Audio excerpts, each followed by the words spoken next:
My daughter-in-law looked my son in the eye and said, "It's time you choose, either your mother or your wife." I didn't say a word. I simply folded my napkin, placed it beside my plate, and watched. What I did next, they never saw coming.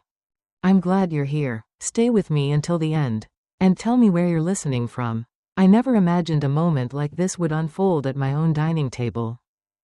The evening had started so quietly. It was a Sunday dinner, something I had hosted for over 30 years. Even after my husband passed, I kept the tradition alive. The same oak table, the same porcelain plates with the faded blue trim, the same pot roast recipe my son used to beg for when he was a boy. At 71, I didn't ask for much. Just a few hours with my son. A familiar routine, a sense that I still belonged somewhere. The house smelled like rosemary and slow-cooked beef. Soft jazz played from the radio in the corner. I remember adjusting the silverware just slightly, making sure everything was aligned. Old habits don't leave you, even when people do. My son, Daniel, sat across from me. He looked tired, not physically, something deeper. The kind of tired that comes from avoiding things you don't want to face. And beside him was Claire, my daughter-in-law. Perfect posture, perfect smile, perfect tone, always just a little too controlled. She hadn't liked me from the beginning. I used to think it was just a difference in personalities. That maybe, over time, we'd find our rhythm. But over the past year, something had shifted. She would go quiet when Daniel and I spoke too long. Her eyes would narrow just slightly when he laughed at something I said. Small things, easy to ignore, until they weren't. That night, she barely touched her food. Instead, she watched. Every glance Daniel gave me, every question he asked, every time I reached for the serving bowl and he instinctively helped me.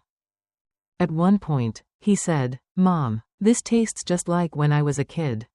I smiled. "That's because it is." Claire set her fork down. The sound was soft, but sharp enough to cut through the room. That's when I felt it. The shift. Like the air itself had tightened around us.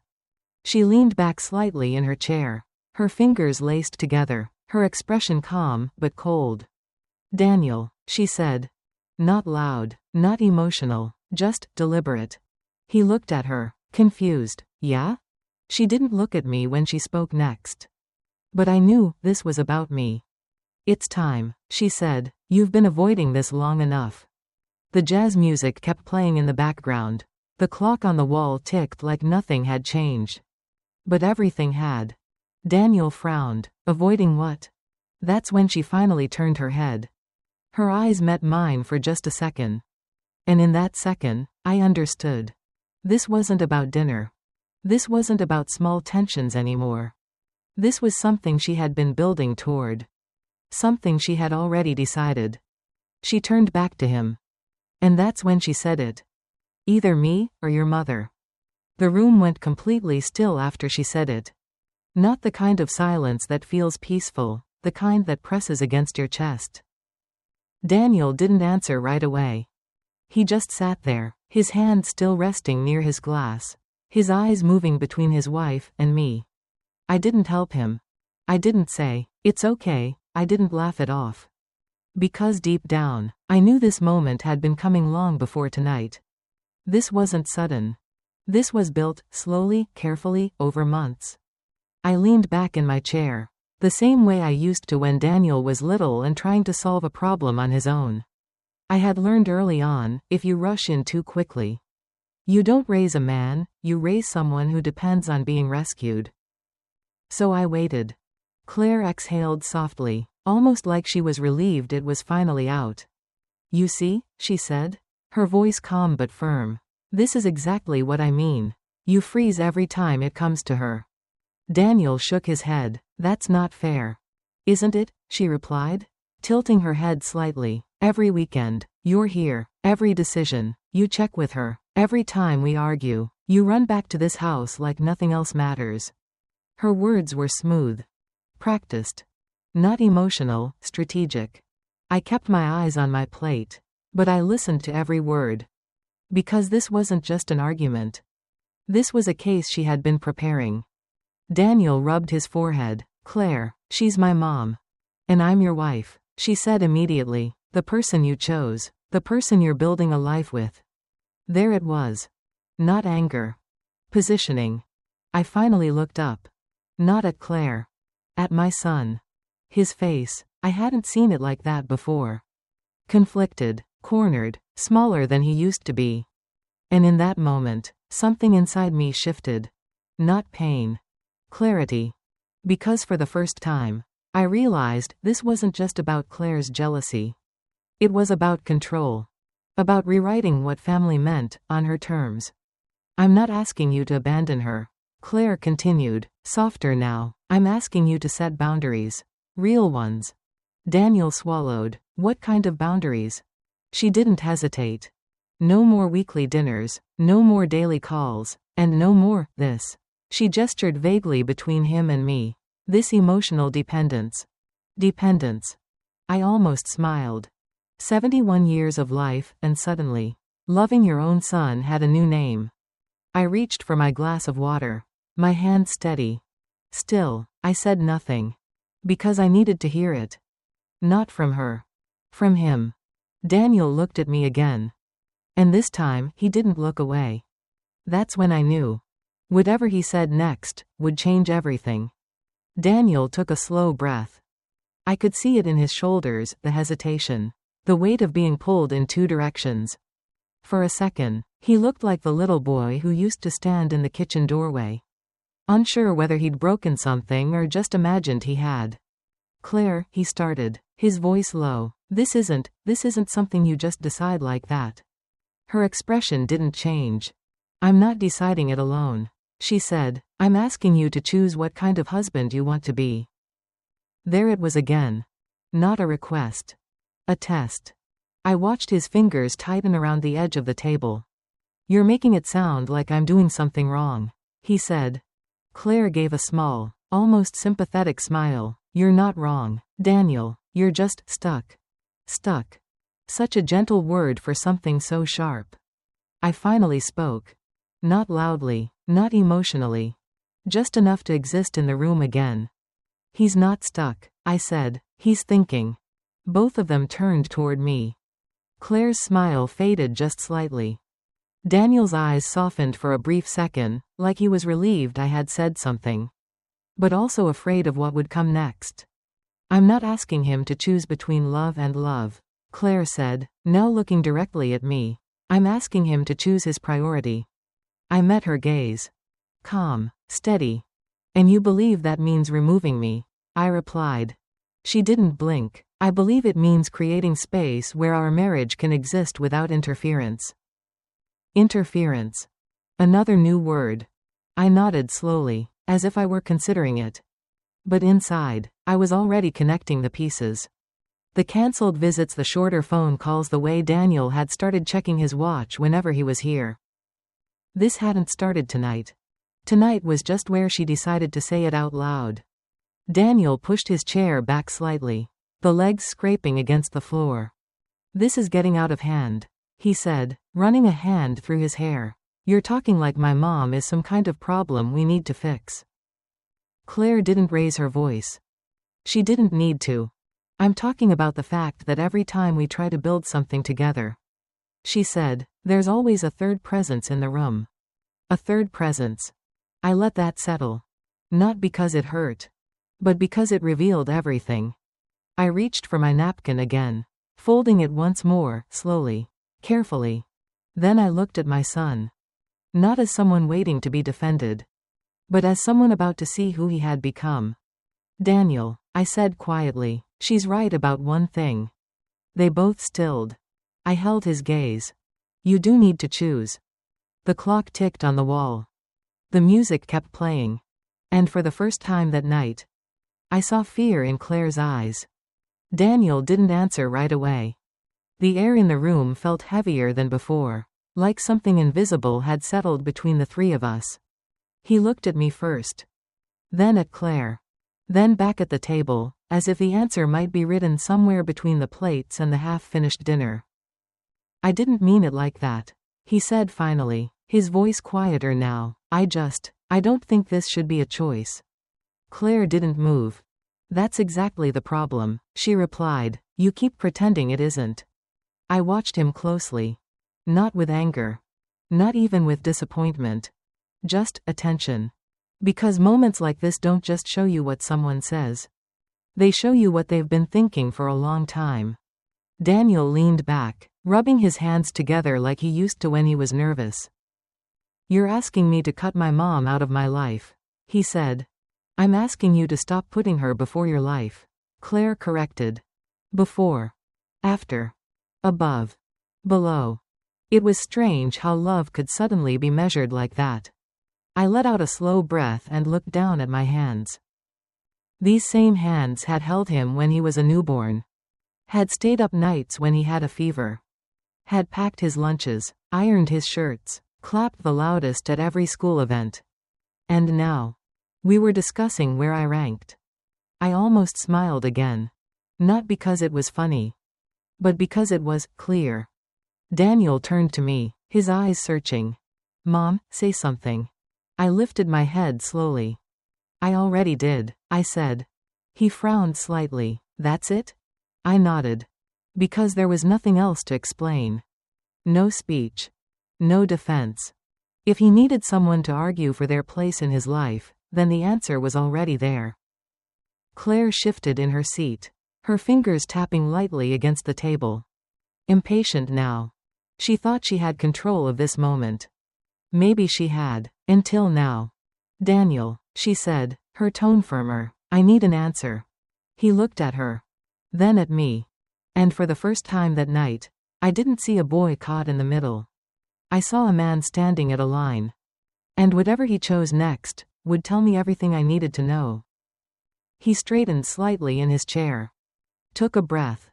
And opened his mouth. I didn't interrupt. I didn't brace myself either. Because in that moment, I realized something I hadn't allowed myself to admit before. I wasn't afraid of losing him. I was only afraid of finding out who he really was. Daniel inhaled slowly. Not sharp, not dramatic. Just enough to steady himself. I'm not cutting my mom out, he said. Claire didn't react right away. But I saw it. That tiny flicker in her eyes. The first crack. I didn't ask you to cut her out, she replied, her voice still controlled. I asked you to choose your priority. Daniel shook his head. That's the same thing, Claire. You just said it differently. Silence stretched again. But this time, it felt different. Less tense. More revealing. Claire leaned forward slightly, her hands now flat against the table. Then answer me this, she said. When we argue, whose side are you on? Daniel hesitated. And that hesitation said more than anything else. Because it wasn't confusion. It was calculation. I watched him carefully. Because this was the real question. Not mother or wife. Loyalty. I don't see it as sides, he said finally. Claire let out a short breath. Almost a laugh, but there was no humor in it. Of course you don't, she said, because you've never had to fight for this marriage. There it was again. Not anger. Pressure. Always pressure. Daniel's jaw tightened. That's not fair. I've been here. I've been trying. Trying? She cut in, her tone sharpening just enough. Trying would mean making decisions. Daniel, not sitting in the middle hoping things just work themselves out. I lowered my gaze again. Not because I felt small. But because I was listening more than speaking now. This wasn't my fight anymore. It hadn't been for a while. Daniel stood up suddenly, his chair pushing back with a harsh sound against the floor. I'm not choosing between you and my mom, he said, his voice firmer now. That's not how this works. Claire stayed seated. Calm. Too calm. That's exactly how it works, she said quietly. You just don't want to admit it. He ran a hand through his hair, pacing once beside the table. You're turning this into something it's not. No, she said, looking up at him. I'm finally saying what it's always been. Always been. That phrase lingered. Because it meant this wasn't about tonight. This wasn't about dinner. This was about a story she had already written, long before either of us realized it. Daniel stopped pacing. He looked at me. Really looked this time. And I didn't look away. I didn't soften my expression either. I just sat there. Present. Steady. Not asking for anything. And maybe that was the difference. Because Claire needed an answer. I didn't. Mom, he said quietly. I tilted my head slightly. Yes? His voice dropped, almost uncertain again. You don't think I'm doing something wrong, do you? For a second, I saw it again. The boy. The one who used to need reassurance. The one who used to ask if he'd done okay. And I realized something in that moment. He wasn't asking me for the truth. He was asking me for permission. Permission to stay comfortable. Permission to not choose. I held his gaze. Then I shook my head, slowly. No, I said. Claire's eyes snapped toward me. Daniel let out a breath, relief. Immediate and visible. But I didn't stop there. But you are doing something weak. The word landed quietly. But it didn't need to be loud. Daniel froze. Claire didn't move. And for the first time that night, no one tried to interrupt me. Daniel didn't speak. Not right away. The word weak stayed in the air longer than anything else that had been said that night. He looked at me like he wasn't sure he'd heard it correctly. Weak? He repeated. I nodded. Not harsh. Not emotional. Just certain. Yes. Claire leaned back slightly in her chair, her arms crossing slowly over her chest. She wasn't interrupting anymore. She was watching. Daniel swallowed. How is this weak? I'm trying to keep the peace. I shook my head once. Peace isn't something you keep by standing still, I said. It's something you build by making decisions. He didn't respond. Because he understood that. He just didn't like it. You're not protecting anyone right now, I continued. You're just avoiding the moment where someone gets hurt. His jaw tightened. And that moment is here anyway, I added quietly. The clock ticked behind us. Steady, unbothered. Claire uncrossed her arms, leaning forward again. This is exactly what I've been saying, she said, her voice calm but now carrying a different weight. He won't act unless someone forces him to. I didn't look at her. Because this wasn't about proving her right. It was about finishing what needed to be said. Daniel looked between us again. But something had changed. He wasn't searching for an escape anymore. He was starting to feel the corner. I just don't think it's right to frame this like I have to pick one person over the other. He said, slower now, more careful. Then don't frame it that way, I replied. He frowned slightly. What does that mean? It means, I said, folding my hands together on the table. You're not choosing between your mother and your wife. I paused. Let him hear it. You're choosing what kind of man you are. That landed differently. I saw it in his eyes. Not confusion. Recognition. Claire's expression shifted just a little. Not fear, but alert now. Because this wasn't her argument anymore. Daniel exhaled, longer this time. And what if I don't agree with either of you? He asked. You don't have to agree, I said. You just have to decide. Silence again. But not the same silence as before. This one was moving. Daniel looked down at the table, then slowly straightened his back. His shoulders squared in a way I hadn't seen all night. When he looked up again, his eyes were clearer. Not calm, but resolved. He turned to Claire first. I'm not cutting my mom out of my life, he said. Then he turned to me. And I'm not going to pretend this is normal either. That was new. That was the first honest sentence of the night. Claire didn't react immediately. But her fingers tightened slightly on the edge of the table. Because now, he wasn't standing in the middle anymore. He was starting to step somewhere. The question was, where? Claire didn't speak right away. That alone told me something had shifted. She studied Daniel's face carefully, like she was trying to figure out if this version of him was temporary or real. You're still avoiding it, she said finally. Her voice was quieter now. But sharper. Daniel didn't sit back down. He stayed standing beside the table, one hand resting lightly on the chair as if he needed something solid to hold onto. No, he said, I'm not.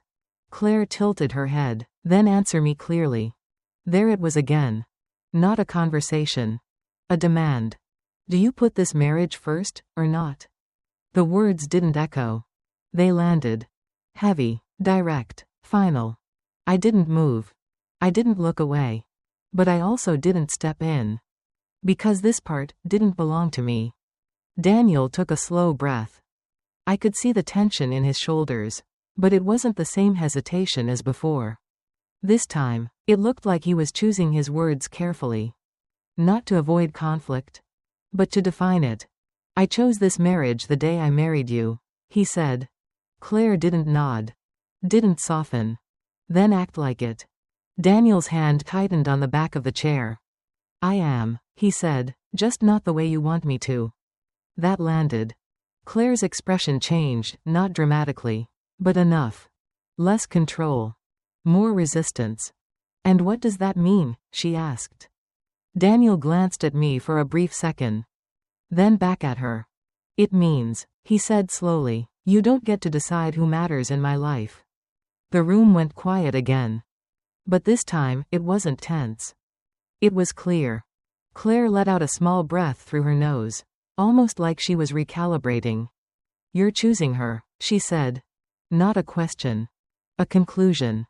Daniel shook his head. No, I'm choosing not to let you turn this into a competition. Competition. The word hung there. Because that's exactly what it had been. For a long time. Claire pushed her chair back and stood up. The movement was controlled, but there was energy behind it now. You don't see it, she said. You really don't.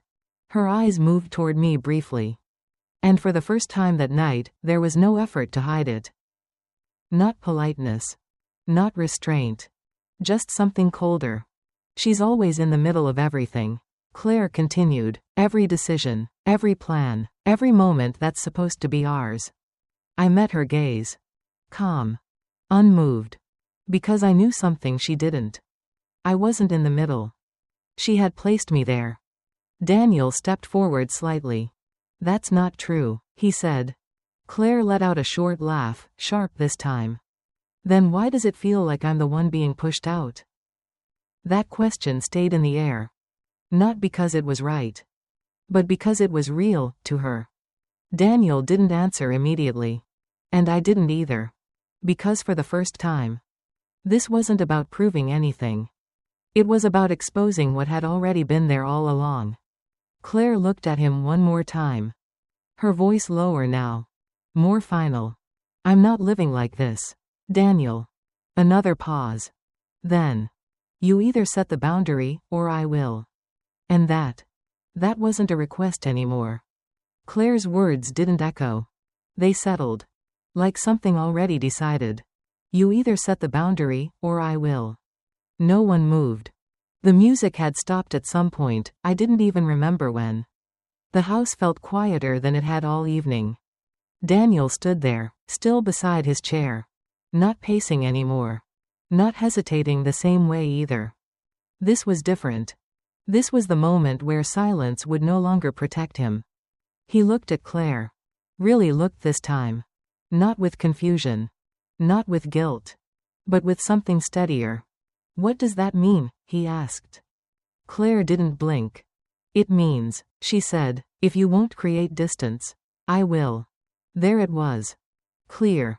Cold. Final. I watched my son's face carefully. Because this was the line she had drawn. Not between me and her. Between control and resistance. Daniel exhaled slowly. And how exactly would you do that? He asked. Her answer came without hesitation. We move, she said. New house. New routine. No more dropping by here. No more calls every day. We build something that's ours. Ours. I almost smiled again. Because I had heard that word before. Not tonight. But in smaller ways. In cancelled visits. In shortened conversations. In the way Daniel had started saying, I'll check with Claire first. This hadn't just been growing. It had been planned. Daniel's expression hardened slightly. You're asking me to restructure my entire life, he said. I'm asking you to protect your marriage, she replied. Same tone. Same calm. But now, there was urgency under it. Because she could feel it slipping. Daniel shook his head once. No, he said. Simple. Not loud. But final. Claire's fingers tightened again. That's your answer? She asked. That's my answer, he said. Another silence. But this one didn't feel uncertain anymore. It felt exposed. Claire let out a slow breath, her eyes moving between the two of us. Calculating. Adjusting. You think this ends here? She said quietly. Daniel didn't respond. So she continued. You think you can say no, and everything just goes back to normal? Normal. I looked down at the table. At the plates. At the food that had gone cold. There was no normal to go back to. There never had been. Daniel finally spoke again. There is no normal, he said. There's just what we decide to do next. That landed harder than anything else. Because it wasn't defensive. It wasn't emotional. It was clear. Claire stared at him for a long second. Then her gaze shifted. To me. And this time. There was no pretending. No politeness. No performance. Just a quiet acknowledgement. She hadn't lost control because of me. She had lost it. Because he stopped giving it to her. I held her gaze. Calm. Unmoved. Not as an opponent. Not as someone fighting for space. But as someone who no longer needed to. Claire straightened slightly. Then nodded once. Slow. Measured. All right, she said. 2 syllables. But they carried weight. Because they didn't mean agreement. They meant something else. Something quieter. Something more dangerous. She picked up her bag from the chair beside her. I understand, she added. But the way she said it. Told me she didn't accept it. Not at all. She turned toward the door. And Daniel didn't stop her. That was the moment everything truly changed.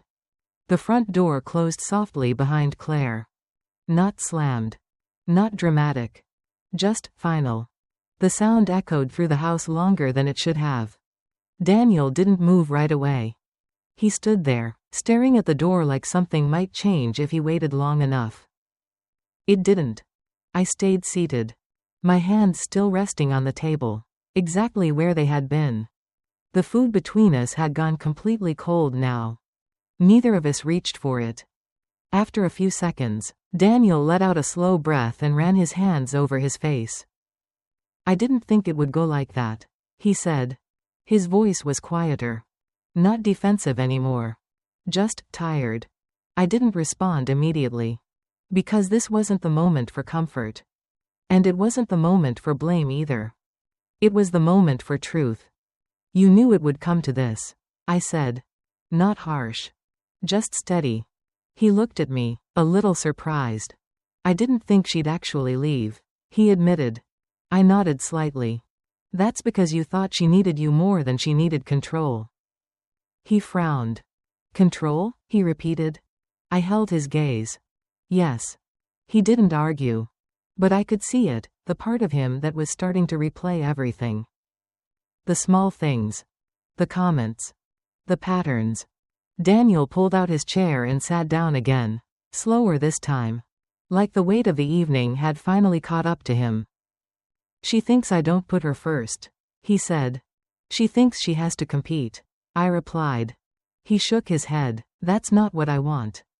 I know, I said. And I meant it. Because this had never been about what he wanted. It was about what he allowed. The room fell quiet again. But this silence felt different. Less sharp. More exposed. Daniel looked down at the table, his fingers tracing the edge of his plate absent-mindedly. I didn't choose her, he said after a moment. And I didn't choose you either. I watched him carefully. That's not how I see it. He looked up. Confused. What do you mean?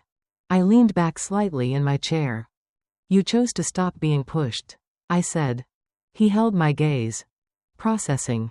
Slowly. And that's the first real choice you've made tonight. He didn't answer. But I saw it land. Not as relief. Not as pride. Just understanding. The kind that comes a little too late to feel comfortable.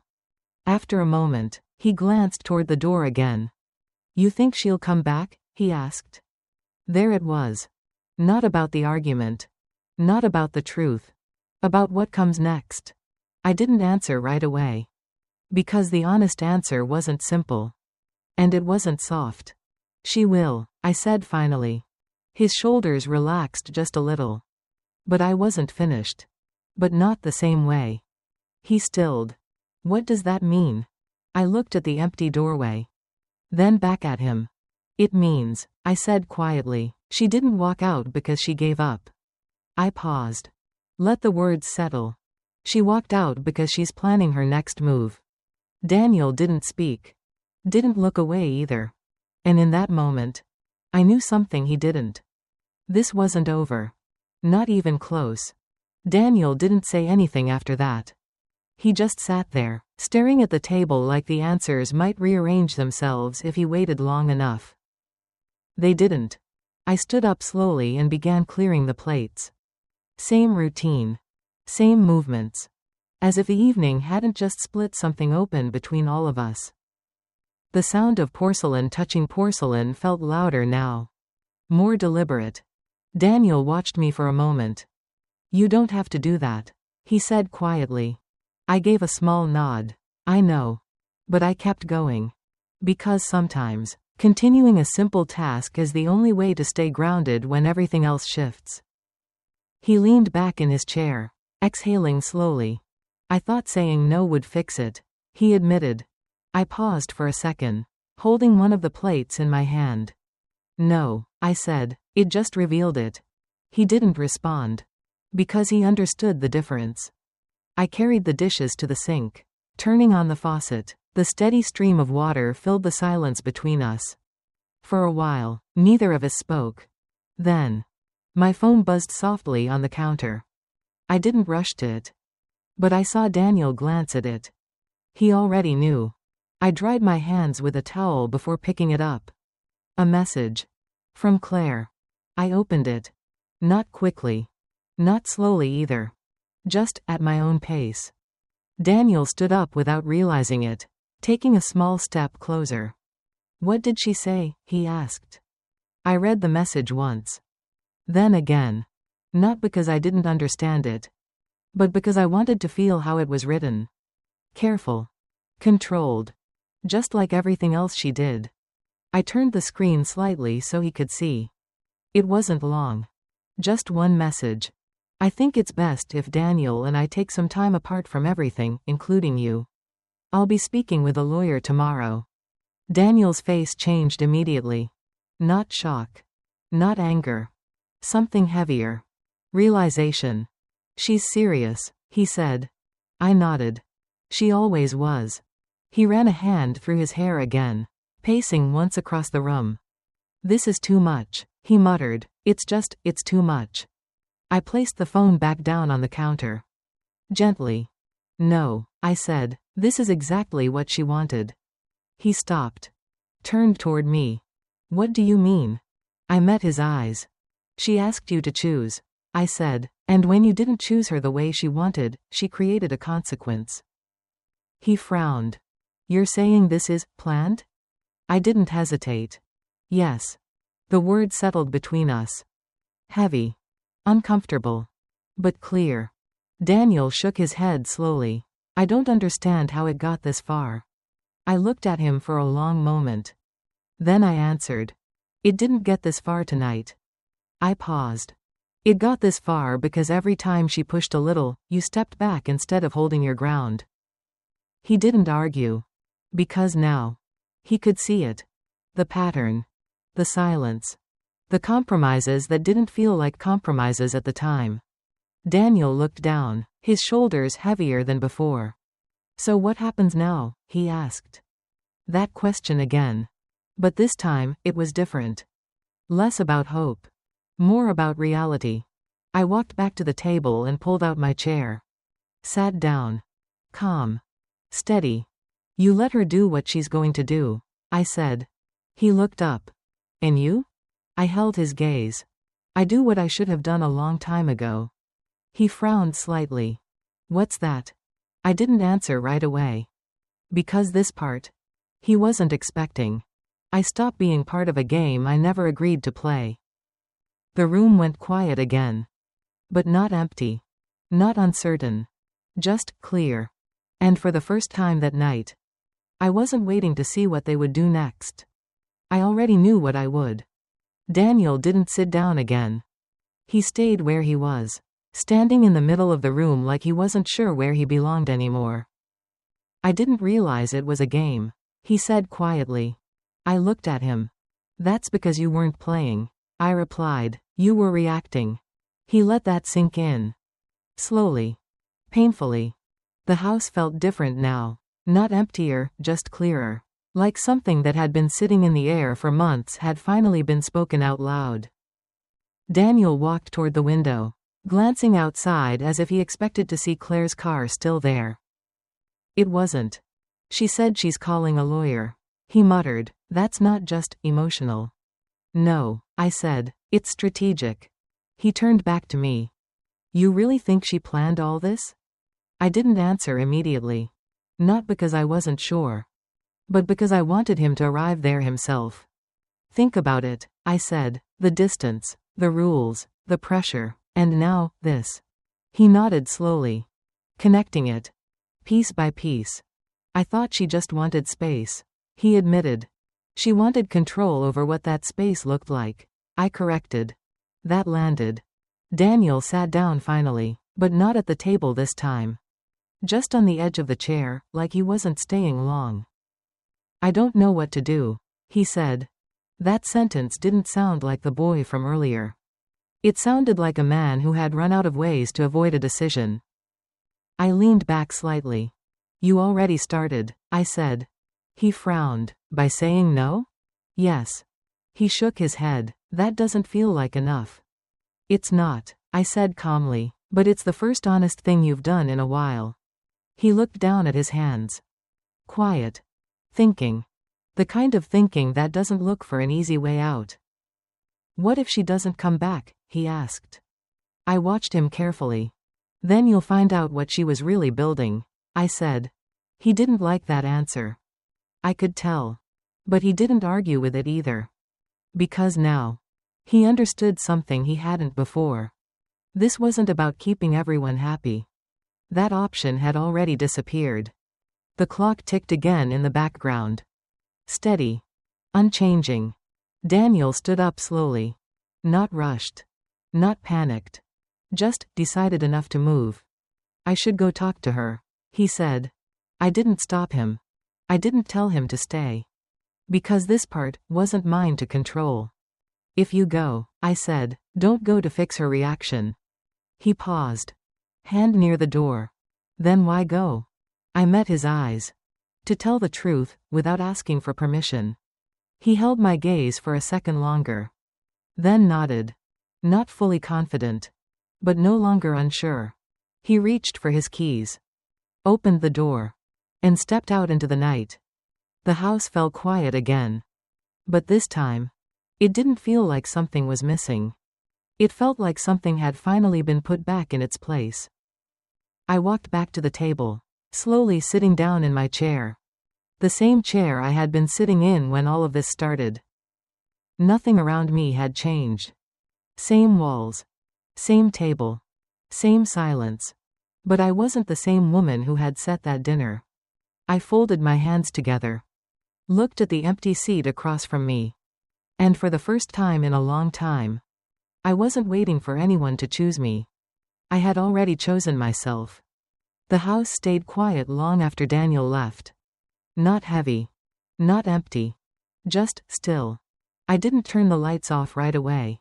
I let them stay on, casting that soft, familiar glow across the room. The same room where I had spent decades building a life, one dinner. One conversation. One quiet moment at a time. I finished cleaning the table slowly. Plate by plate. Glass by glass. Not because it needed to be done immediately, but because it gave me time to feel what had just happened. Not the argument. Not Claire's words. But the shift. For years, I had been adjusting. Making myself smaller in ways I didn't even notice. Speaking less, asking less, accepting more. Telling myself it was normal. That this is what happens when children grow up. But tonight, I saw it clearly. There's a difference between letting go and being pushed out. I dried the last plate and placed it back in the cabinet.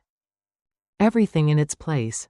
Finally, I walked back to the dining table and sat down again. The same seat. The same view. But it didn't feel the same. Across from me, Daniel's chair was empty. Claire's chair was empty. And for the first time, that didn't feel like loss. It felt like truth. My phone buzzed again on the table. I glanced at it. A message from Daniel. I opened it. I talked to her. I told her I won't choose between you. I don't know what happens next, but I meant what I said tonight. I read it once. Then again. Not searching for reassurance. Just acknowledging it. I typed back slowly. You didn't choose between us. You chose who you are. That matters more than anything. I set the phone down. No long conversation. No back and forth. Because this wasn't something I needed to control anymore. He would walk his path. And I would walk mine. I leaned back in my chair, letting out a quiet breath. Outside, the night had settled in completely. Still, calm, certain. And I realized something I hadn't felt in a long time. Peace. Not the kind that comes from everyone agreeing. Not the kind that comes from avoiding conflict. But the kind that comes from standing exactly where you are, and not needing to move. Claire had asked him to choose. She thought it would break something. Maybe it did. But not the way she expected. Because what broke was the illusion. That love needed to compete. That presence needed permission. That I had to fight to remain in my own family. I didn't. I never did. I stood up from the table one last time and turned off the light. The room faded into darkness. Quiet. Complete. And as I walked toward my bedroom, I didn't feel like someone who had lost her place. I felt like someone who had finally stopped giving it away.